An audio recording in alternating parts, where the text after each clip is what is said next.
একমাত্র উদ্দেশ্য হলো হাসিনার বিচারকে স্থগিত করা, পিডিআর হত্যার বিচারকে স্থগিত করা এবং 24-এর গণঅভ্যুত্থানে যারা হামলা চালিয়েছিল ওই সকল খুনিদের সকল তথ্যকে মুছে ফেলার ষড়যন্ত্র। বন্ধুগণ, এটিকে হালকাভাবে নেওয়া যাবে না।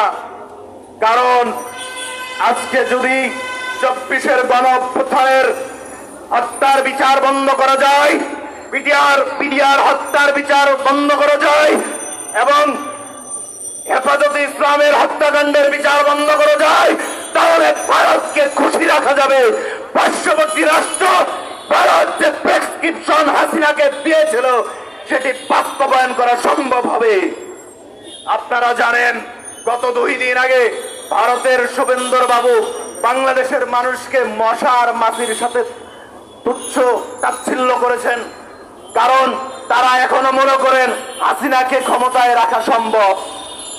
কারণ এখনো আপনারা খোঁজ নিয়ে দেখতে পারেন, বিভিন্ন মন্ত্রণালয়ে শেখ মুজিবের ছবি ঝুলানো আছে এবং ওয়েবসাইট গুলো ঘাটাঘাটি করলে খুঁজে পাবেন এখনো হাসিনাকে সরকার প্রধান বানানো করা আছে। এগুলো কেউ খোঁজ নেয় না। সংস্কার করে কোথায় জানেন? পলিথিন বন্ধ করতে হবে আর গাড়ির হর্ন। আমি বলছি রেদওয়ান আরফিকে ফাজলামি করবেন না। ফাজলামির জন্য এতগুলো মানুষের রক্তের বিনিময়ে আপনাদেরকে সরকারে বসানো হয় নাই। স্বরাষ্ট্র উপদেষ্টাকে বলছি, ভালো হয়ে যান। হাসিনার পরিণতি হবে, হাসিনার পরিণতি হবে আপনার। সুষ্ঠুভাবে যদি দেশ পরিচালনা না করতে পারেন আমাকে দিয়ে দেন, আমি চালাবো। যদি না পারেন আমাকে দেন, স্বরাষ্ট্র মন্ত্রণালয় চালানোর মতো যোগ্যতা রাখি।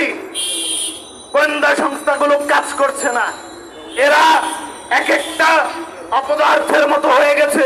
আমরা যখন প্রোগ্রাম করতে আসি 40টা 50টা কল আসে, ভাই এগুলো করবেন না। আর তোমরা আঙুল চষো, সচিবালয়ে আগুন লাগে, বেটা আমাদের ব্যাক ট্যাক্সের পয়সায় তোমাদের বেতন হয়। তোমরা জনগণের সেবক, মালিক নয়।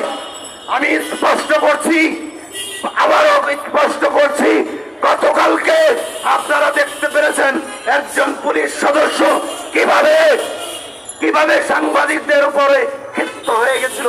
আমি বাধ্য হয়েছি সেই পুলিশ সদস্য এবং সাংবাদিক ভাইদেরকে ঠান্ডা করতে, তাদের মধ্যে সমঝোতা করতে। আমি বুঝি এখনো এদেশের অনেক জায়গায় রন্ধে রন্ধে আওয়ামী লীগ কাপটি মেরে বসে আছে। তারা শুধুমাত্র তাদের মুখোশ পরিবর্তন করেছে, তাদের পূর্বের চরিত্র পরিবর্তন করে